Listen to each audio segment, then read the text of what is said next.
Imagine opening a diary written by a child and discovering her last entry describes, word for word, the exact moment of her own death. This is not an exaggeration.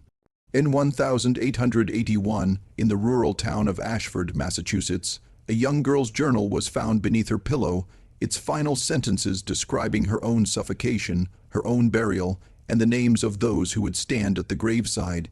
The diary stopped abruptly, on the very night she died. What happened to Eleanor Grey, aged only 12, would be remembered in whispers, suppressed by her family, and denied by the church that oversaw her funeral. For more than a century, the Grey diary remained hidden, passed from hand to trembling hand, before it was sealed away in the archives of a seminary that insisted it be forgotten. But words written in fear have a way of surviving. And Eleanor's words speak of something darker than death itself, a pattern of control, a silence woven into the fabric of American orphanages, seminaries, and families that called themselves godly, but carried out rituals in secret. The diary was not just a prediction. It was a confession, written in terror, of what she had been forced to witness. The Greys were not poor. They were not outcasts. They were, in fact, one of the most respected families in Ashford, a family of ministers, teachers, and landowners. To the town, they embodied order, faith, and discipline. But like so many families of influence in the 19th century, the respectability was a mask. Their home was a house of silence. Children were raised not with affection, but with commandments. They were told they were born sinful and that every desire must be crushed. Eleanor was the youngest of 4, but she was the most observant. Her teachers said she had a strange way of asking questions no child should be able to form. What happens to the soul when it refuses the body? Why do graves sink even when no one has walked upon them? Her mother dismissed her as sickly imaginative. Her father called her unnaturally curious, but it was the church that began to whisper that Eleanor had a gift. What they did not mean, but could never admit, was that she seemed to know things before they happened. In January of 1881, Eleanor began keeping a diary. Its early pages are the writings of a child, simple observations, fragments of dreams, the counting of days, but slowly her words darkened. She began to describe faces in the rafters of the Grey home. She drew circles and symbols in the margins, shapes her family would later claim she could not possibly have known. By March, her diary described private family arguments, word for word, before they happened. By May, she described illnesses that struck her siblings, 3 days before they showed symptoms. And in July, she began to write about her own death. The handwriting changed. What had once been neat, careful script began to slope, to crowd itself, to lurch across the page as if written in panic. She wrote of being locked in a room without windows. She wrote of suffocating hands. She wrote of a hymn being sung as she was lowered into the ground. And then, she named the people who would stand at her grave. Her parents, the minister, and 4 men whose names did not belong to Ashford at all. The official record says that Eleanor Grey died of fever. The town accepted this without question, but whispers spread that she had been buried too quickly, without the customary period of wake. Her coffin was closed, her face was not shown. The townspeople asked why the Greys had rushed the burial, why the church had not rung its bell, why no obituary appeared in the Boston papers. The answers never came. Instead, the Greys moved within 6 months, selling their home to another family, giving away Eleanor's belongings, vanishing into another county. But the diary remained. It was found by a servant girl who had cleaned Eleanor's room before the family departed. She kept it, hid it, passed it on. It became a curse, a document that no one could bear to read in full but no one could burn. And as the decades passed, the diary surfaced again and again, always in the hands of those who believed that what Eleanor had written was not imagination, but memory. Among the names Eleanor listed in her final entry was a Reverend Samuel Arkwright. Arkwright's name did not appear in Ashford's church records, but he did appear elsewhere, in connection with the Ashford orphanage, a grim red brick building on the edge of town that had been absorbing abandoned children since the 1850s. The orphanage was infamous for its silence. Few knew what became of the children once they entered its doors. Some were apprenticed, some were adopted, many simply disappeared. Arkwright was its overseer in 1881. Eleanor's diary suggested she had seen him in her house at night, standing in her room, whispering to her father, Her drawings, charcoal sketches in the margins, showed men in black coats surrounding a bed.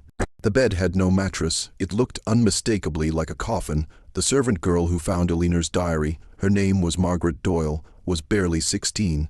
She claimed she heard Eleanor's cries on the night she died. She told no one. She was terrified. She had been warned that children who speak against ministers are damned. When she left the Grey household, she smuggled the diary with her, pressing it under her dress. Years later, when she confessed what she had heard, her words were dismissed as hysteria. But Margaret's own daughter would later testify that her mother never slept without the diary under her pillow, as if it protected her, or as if she feared what would happen if it left her possession. The diary was no longer just Eleanor's words. It had become an object of survival. In 1903, the diary resurfaced. It was found in the possession of a schoolteacher in Providence, Rhode Island. He claimed it had been sent to him anonymously in the mail. Within weeks, his students reported that he had stopped teaching lessons and instead read passages from the diary aloud in class. He began to weep uncontrollably when he reached the final pages. On October 12, 1903, he was discovered dead at his desk, having sealed himself inside his classroom with nails and boards. The only words written on the chalkboard were, "They sang the hymn, just as she said." Eleanor described in her final entry a hymn being sung at her burial. Not a standard hymn, but one her family insisted was too old and no longer sung. Researchers who later examined the diary traced its words to a forgotten liturgy, one used by Puritan sects in the 17th century when fear and obedience were enforced by fire and scripture. The hymn spoke not of salvation, but of binding, of sealing the body in silence that the soul may not wander. Eleanor's burial had not been a funeral, it had been a ritual. In 1921, the diary came into possession of the Hartford Theological Seminary under the pretense of research. What followed was not research but suppression. The seminary locked the diary in its restricted archives. Students who asked about it were threatened with expulsion. Yet stories leaked of professors who had read it and then left the seminary suddenly, some to asylums, some vanishing entirely. One left behind a note. She was not predicting her death. She was describing what they had already decided. Close analysis of Eleanor's diary revealed something more disturbing than her words. The shapes she drew in the margins, circles, crosses, spirals, were not childish doodles.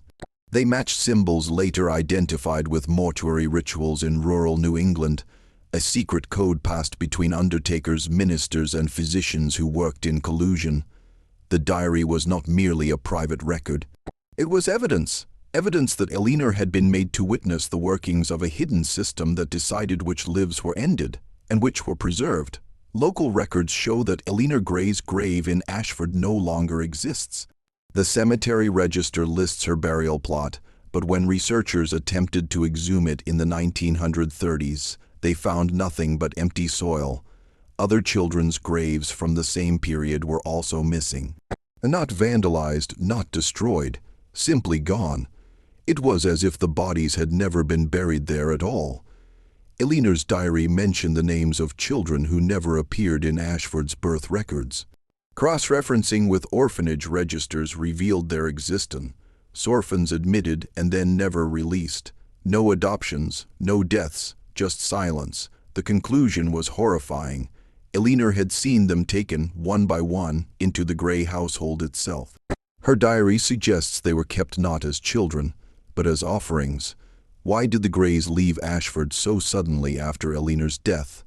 Letters uncovered decades later reveal correspondence between Eleanor's father and Reverend Arkwright of the orphanage. The letters are brief, written in code, but one sentence is clear. The last is finished. We will move on before questions arise.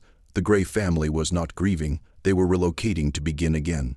The most chilling interpretation of the diary is this: Eleanor was not foretelling her death. She was being forced to write it. The precision of her final entry, the detail, the names, the hymn, suggests a ritual of binding. By describing her own death, she made it inevitable. She was not predicting, she was rehearsing. Every word was a script, and when the night came, the players followed it exactly. Those who later read the diary often reported the same phenomena, dreams of being buried alive. The sound of hymns sung by unseen voices, the compulsion to copy Eleanor's words by hand. In at least 4 cases, readers of the diary attempted to write their own final entries, some succeeding only hours before their deaths. It was not a document of history, it was a contagion. In 1947, a state investigation briefly reopened the case of the Ashford orphanage. Witnesses were called, records were examined, but within weeks the investigation was abruptly shut down. Files were sealed under religious confidentiality. Several officials involved resigned without explanation. What little testimony survives suggests that Eleanor's diary was referenced and then buried again. Ashford was not alone. Across New England in the 19th century, similar stories emerge. Children writing strange diaries before sudden deaths, churches rushing burials, graves vanishing without trace. Each case points back to the same figures: roving ministers, orphanage overseers, families of influence. The diary was not unique. It was one fragment of a much larger system. In 1963, the diary briefly appeared in an estate sale in Connecticut. The buyer, a historian, attempted to publish its contents. Days before his book was to be released, he was found drowned in his bathtub. The manuscript vanished. Only photocopies of several pages survive, stained, blurred, almost unreadable. Yet even in fragments, the words remain terrifying. I will be put in the ground tonight. They will sing. They will close the earth above me. I will hear them leave. Scholars who have risked examining the diary argue that it was never meant to be read casually. It functioned as a ritual object, binding the child's life to her death, sealing the silence around those who participated, and spreading its influence to anyone who later touched its pages. To read it is to enter the ritual. To recite it is to continue it. That is why the seminary locked it away. That is why families destroyed copies. And that is why Eleanor's voice can still be heard even now. The story of Eleanor Grey is not just the tragedy of a 12-year-old girl in 1881. It is the story of what America chose to hide behind churches, orphanages, and respectable homes. A system of silence, of ritual death, of children erased. And it leaves us with one final warning. What Eleanor wrote was not prophecy. It was a command. Her diary did not predict her death. It created it, and every time we speak of her words, we risk creating it again.